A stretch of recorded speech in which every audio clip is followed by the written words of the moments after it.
Sa episode na to, dadayo tayo, magbubukas ng dambuhalang kaldero, makikihalo at sasandok ng mainit na bestseller nila. Siyempre, ang kakainin natin ngayon, Supreme. Kung tawagin, lahat na po meron dito. Bukod sa lugaw, siyempre aalamin pa din natin ang iba't ibang pagkain siniserve ng tindahang ito. Mainit at malinamnam na mga sabaw. Talaga nga namang matatakam ka. Kaya ano pa nga ba? Alamin natin kung sino si Amaris Lugaw.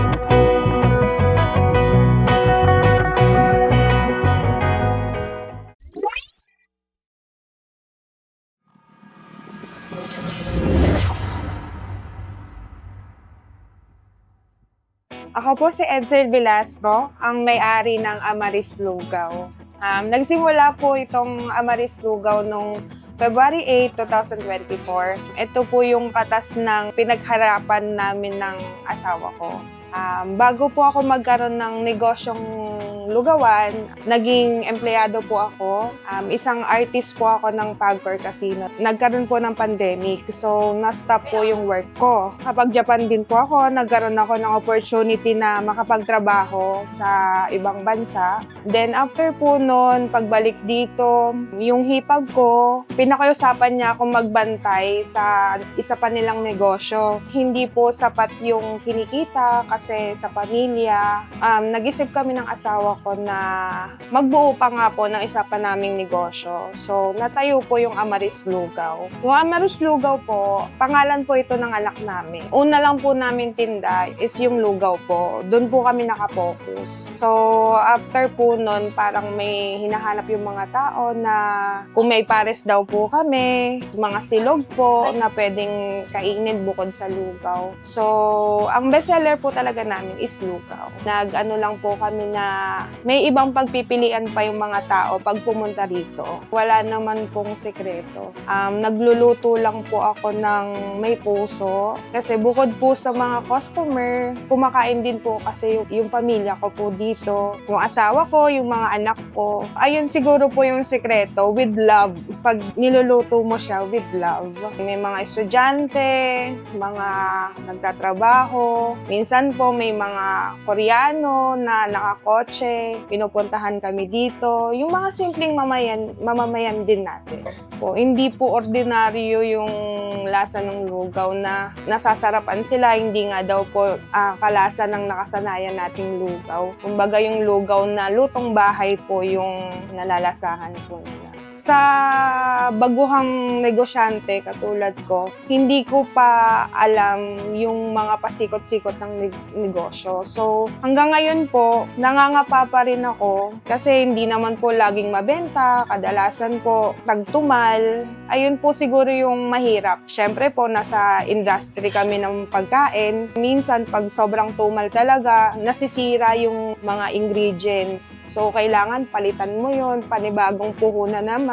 Ayun po yung mahirap doon yung maglalagay ka na naman ng panibagong puhunan na hindi umiikot. Ang masaya lang po yung nakikita mo yung mga customer mo na nasasarapan sa mga tinitinda namin, sa mga ino-offer naming pagkain. Ang pangarap talaga namin is magkaroon ng maraming branch. Unahin ko na po muna sa Antipolo. Magkaroon muna siya ng ibang branch sa Upper Antipolo and then dito sa Lower Antipolo at magkaroon kami ng mas magandang pwesto, yung mas malaki na kayang i-accommodate lahat ng customer na gustong kumain sa amin. Simple lang naman po, masarap at babalik-balikan po. Ang Amaris Lugaw po ay matatagpuan sa Kogyo Gate 1, Barangay Bagong Nayon, Antipolo City. Bukas po kami mula Monday to Sunday, 24 hours po kaming nandito. Bukas po at handang mag-serve sa inyo.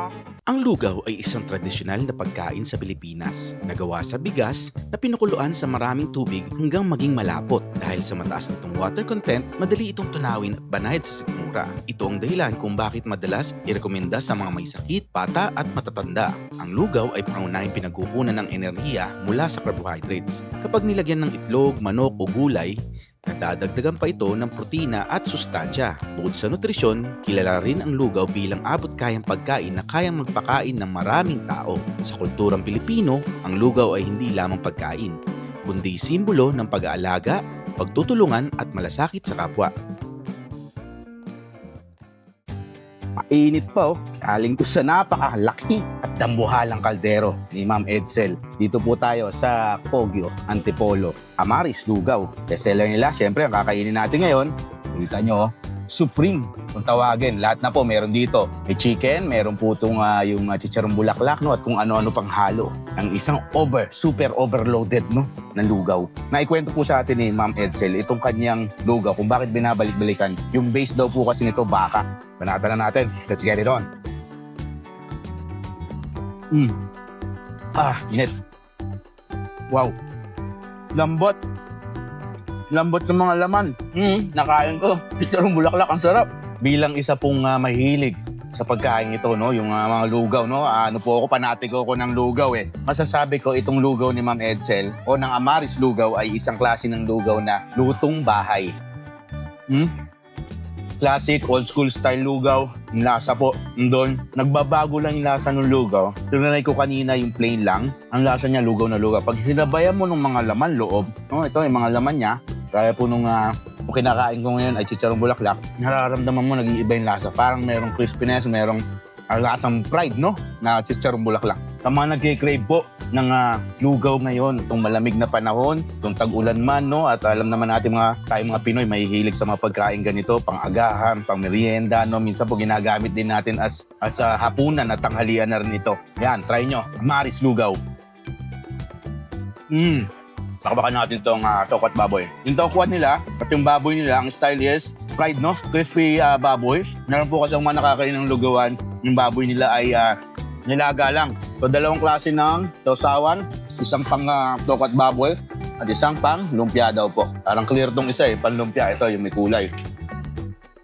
Natin. Kita ko sa inyo, ha? Yan. Kagat na. London na tubo. Pakita ko lang sa inyo yung laman, no? Toge, gulay. Lumpiang gulay. Abe.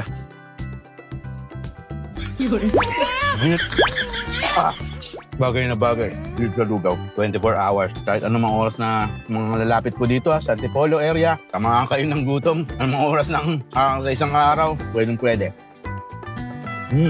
Natin yung tokwa. Yung mga kinakainan ko po ng lugaw. Ang tokwa, masarap pag bago, no? Bagong deliver, bagong prito. Natin. Tadyan-tansya ko agad kung bago eh. Sigurado ako, hindi ko na sa tanongin. Hindi man sabihin sa akin, Ma'am Edsel, kanina umaga lang din. Ang fresh ng lasa, parang lasang taho pa. So itong kinakain ko po ngayon ay ang tawag dito Supreme Lugaw. Marami pang klase ng pagkain na meron silang itinitinda rito, no? From sizzling, mami, silog style na mga pagkain, no? Nadagdag na po yung mga menu nila all throughout the year mula nung magbukas sila. Nung una nga daw po lugaw lang. Nakakatuwa lang si Ma'am Edsel ang kwento niya. Pangarap niya, no? Dumami pa kanyang mga branches nitong kainan niya. Ito, baboy ito. Kitang-kita, tenga, may cartilage eh. Sarap.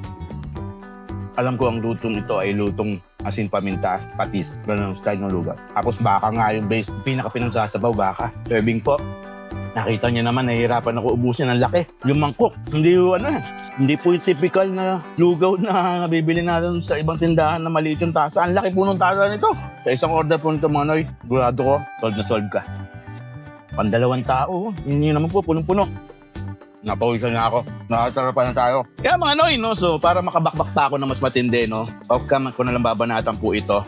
Dahil, kailangan ito, bira ng bira eh. Hirap po pag nagsasalita, no? Pagpasensya nyo na, ha? At syempre, kung gusto nyo pong puntahan ito, pakita lang natin yung address dyan. Ayan, ha? Amaris Lugaw, no? Dyan lang po yan. Makikaibigan po natin dito sa Antipolo, no? Marirecommend ko. Double check sa akin itong lugaw na ito. Lasa-wise, nagustuhan ko po yung kanyang classic style. Yung baka flavor, no? Nandyan po talaga. Punong-puno ng flavorful na pagkain. Itong lugaw niya, no? Siyempre, ito po mga lumpia. Ayan na yung mga ordinary natin na sineserve dito or dinadagdag, no? Pang ulam dito sa lugaw. One thing po na napansin natin dito sa Amaris, no? Yung parking space, no? Kung may mga sasakyan po kayo, sa gabi lang po talaga nakakapag-park. Kaya mapapansin nyo, gabi po ako pumunta ngayon para yung kung may dala kayong sasakyan, nakakapag-park po kayo dito sa unahan, no? Dahil this is along the highway po, no? Siyempre, ayaw naman natin maging cause ng traffic dito sa area na ito. Mabuhay po kayong lahat. Siyempre, huwag natin kakalimutan na lagi natin ginagawa at isa sa dibdib, siyempre.